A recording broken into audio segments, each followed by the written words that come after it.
ब्रह्ममुरारिसुरार्चितलिङ्गं निर्मलभासितशोभितलिङ्गम्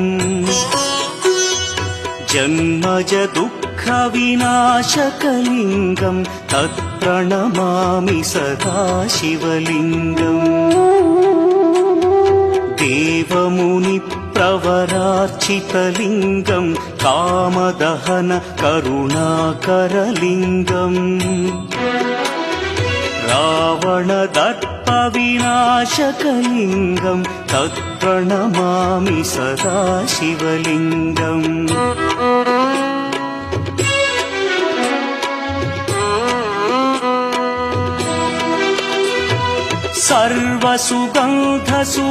सर्वसुगन्धसुलेपितलिङ्गं बुद्धिविवर्धनकारणलिङ्गं सिद्धसुरासुर